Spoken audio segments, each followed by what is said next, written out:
Okay ठीक है बच्चों, आज हम क्या पढ़ने वाले हैं? फ्रैक्शन। फ्रैक्शन का मतलब क्या होता है? Fraction means which is denoted in the form of 3 upon b where b is not equal to 0। मतलब फ्रैक्शन का मतलब है कि किसी होल का मतलब होता है पूरा, किसी पूरे का एक पार्ट ले लेना फ्रैक्शन कहलाता है। जैसे मान लीजिए आपके घर में 2 भाई बहन हैं और एक रोटी बनी है आपके घर में, एक ही रोटी मम्मी ने बनाई और आप लोगों ने 2 भाइयों ने मिलकर बांट लिया आधा आधा, तो इसे ही हम फ्रैक्शन कहते हैं, बंटवारा, आधा आधा बांट लिया। तो ये वाला पार्ट, ये जो पार्ट है इसे कहा जाएगा 1/2। जितने टुकड़े किए गए उसको हम नीचे लिखेंगे और जो पार्ट लिया गया, जैसे आयु ने एक पार्ट ले लिया, अर्नव उपाध्याय को एक पार्ट मिल गया, एक पार्ट फैज खान को मिल गया, है ना। तो एक पार्ट मिला तो इसको 1/2, क्योंकि पार्ट कितने किए गए थे उसमें? 2 पार्ट, तो 1 पार्ट इनको मिल गया तो 1/2 कहा गया। और दूसरा पार्ट जो फैज को मिल गया वो भी कितना है? 1/2। ठीक है। अभी एक चॉकलेट, आपको एक चॉकलेट, कैडबरी की एक चॉकलेट मिली, ये एक चॉकलेट है और इस चॉकलेट के 4 बराबर बराबर हिस्से किए गए, है ना, 4 टुकड़े, और 4 टुकड़ों में से अर्नव उपाध्याय को 3 टुकड़े मिल गए। तो बताओ आप इसे फ्रैक्शन में क्या लिखोगे? हाँ, 3/4। Clap for Arnav Upadhyay, well done, बैठ जाइए।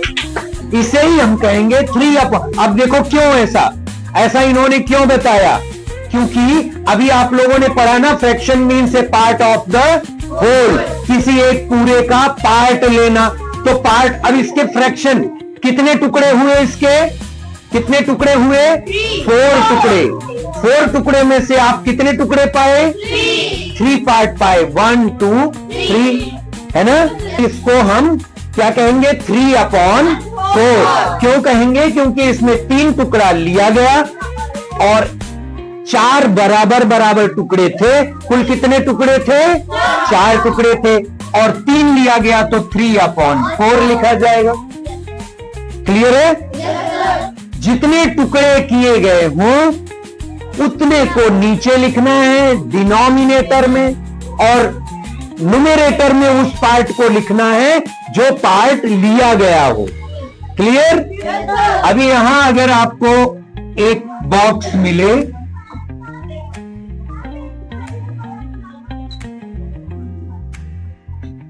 कितने डब्बे हैं? 9 डब्बे हैं। अब इसमें 9 बॉक्सेस में मतलब कुल कितने पार्ट हो गए? इसके 9 पार्ट हो गए, 9 बराबर बराबर टुकड़े हो गए। तो आप अपॉन में तो 9 लिख देंगे, जो कि आपका डिनोमिनेटर कहलाएगा। क्या कहलाएगा? डिनोमिनेटर। और ऊपर वाला पार्ट, अब इसमें से जो पार्ट आप पाए, मान लीजिए आप इसमें से 1 2 3 और 4 पार्ट आपको मिल गया, तो आप क्या लिखोगे? 4/9। 4 को ऊपर लिख देंगे और 9 को नीचे। तो ये ऊपर वाला पार्ट क्या बन जाएगा? न्यूमरेटर। NUMERATOR,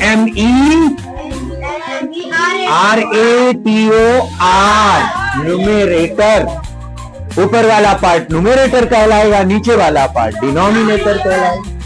समझ में आया फ्रैक्शन? तो फ्रैक्शन मीन्स, बोलिए, रिपीट करिए, fraction means a part of the whole which is denoted in the form of A/B, where B is not equal to 0। B 0 नहीं हो सकता। क्यों B 0 नहीं हो सकता? क्योंकि कोई भी एक होल को हम कम से कम 2 टुकड़ों में बांट सकते हैं, अधिक से अधिक बहुत सारे टुकड़ों में बांट सकते हैं, तो मिनिमम हम 2 पार्ट तो करेंगे ही करेंगे ना। इसलिए b मतलब डिनोमिनेटर शुड नॉट बी 0, वो कैन नॉट बी 0, b 0 नहीं हो सकता।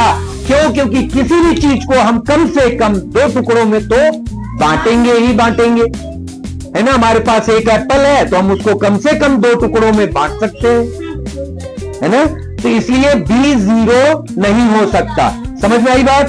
एक कारण ये है, और दूसरा कारण ये होता है बच्चों कि b is not capable to divide any number. b किसी भी नंबर को डिवाइड नहीं कर सकता, उसमें डिवाइड करने की क्षमता नहीं, इसलिए b 0 नहीं हो सकता। ठीक है, डिनोमिनेटर में 0 नहीं होना चाहिए। ठीक है, अब आते हैं part of the fractions. Fractions के पार्ट कितने हैं?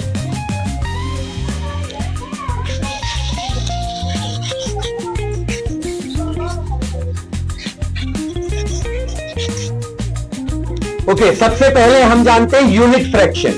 यूनिट फ्रैक्शन मतलब क्या होता है? ऐसे फ्रैक्शंस जिनका न्यूमेरेटर 1 हो, सेम नहीं, जिसका न्यूमेरेटर 1 हो। Fractions having 1 as a numerator, then fractions are called unit fraction. Very good. तो दूसरा पार्ट, दूसरा क्या है? Like fraction, LIKE, like, FRACTION। Like fractions क्या कहलाते हैं? Like fractions, yes, well done, जिसके डिनोमिनेटर्स सेम हो। डिनोमिनेटर्स में मतलब इसमें 2 या 2 से अधिक फ्रैक्शंस दिए गए होंगे। जैसे हम आपको दे दिए 3/5, 2/5, 1/5, 7/5। तो ये ऐसे फ्रैक्शंस, क्यों ये लाइक फ्रैक्शन कहे गए?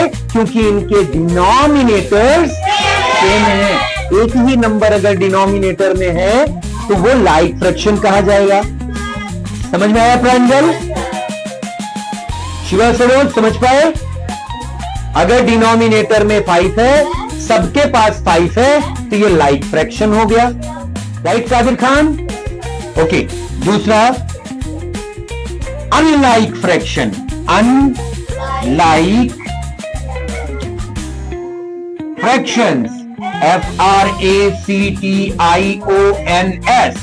फ्रैक्शंस। जैसे लाइक हुआ तो आपने बता दिया कि डिनोमिनेटर्स सेम होने चाहिए। अनलाइक होंगे तो कैसे होंगे अर्नब? जिनके डिनोमिनेटर्स अलग अलग होंगे। वेरी गुड, बैठ जाइए। डिफरेंट डिनोमिनेटर्स है ना, 7/5, 3/2, 9/3, 4/9, 3/7, ऐसे। तो इनके डिनोमिनेटर्स में देखिए साफे कैसे हैं डिनोमिनेटर्स? सब अलग अलग हैं। प्रांजल, सारे डिनोमिनेटर्स अलग हैं। समर शुक्ला, तो ये कैसे फ्रैक्शंस कहे जाएंगे? इनका अनलाइक फ्रैक्शंस कहे जाएंगे। Is that clear? Okay, next one is proper fraction, PROPER, proper, FRACTIONS, proper fractions. बताओ अंकुश, क्या होता है प्रॉपर फ्रैक्शन? कुछ बता सकते हो आप? हाँ बताइए। हाँ,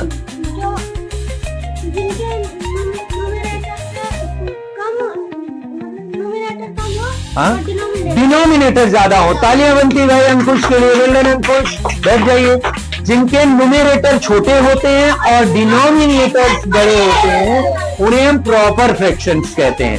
नाम से भी स्पष्ट है ना, प्रॉपर। प्रॉपर कोई भी चीज प्रॉपर हो तो ना, इसको प्रॉपर रख कर आओ, प्रॉपर रख कर आओ, अच्छे से रख कर आओ। तो अच्छे से फ्रैक्शन वो कैसे होते हैं? जिनके न्यूमेरेटर छोटे होंगे और डिनोमिनेटर बड़े होंगे। तो इन्हीं में से आपको प्रॉपर फ्रैक्शंस मिल सकते हैं। देखिए 3/5 प्रॉपर फ्रैक्शन है। देखिए न्यूमेरेटर छोटा है और डिनोमिनेटर बड़ा है। 2/5, यहां से भी देखिए 4/9, 3/7। यस, ये सब प्रॉपर फ्रैक्शंस के एग्जाम्पल है। अब इसी का उल्टा प्रांजल, इम्प्रॉपर फ्रैक्शंस क्या होता है? IMPROPER,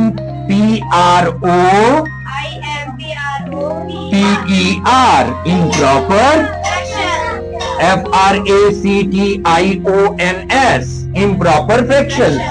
प्रांजल बताइए इम्प्रॉपर फ्रैक्शंस क्या हो सकते हैं? हाँ, जिनके न्यूमरेटर बड़े हो जाएंगे और डिनोमिनेटर छोटे हो जाएंगे। यस, क्लैप फॉर प्रांजल। प्रांजल बैठ जाइए। तो इन्हीं को अगर मैं पलट दूं अभी, तो ये सब इम्प्रॉपर फ्रैक्शंस के एग्जांपल हो जाएंगे। जैसे अभी लिख दूं 5/9, तो ये क्या हो जाएगा? प्रॉपर कि इम्प्रॉपर? ये प्रॉपर है, ये प्रॉपर है। अगर इसको मैं पलट दूं, इसको लिख दूं 9/5, तो ये हो गया इम्प्रॉपर फ्रैक्शंस, है ना?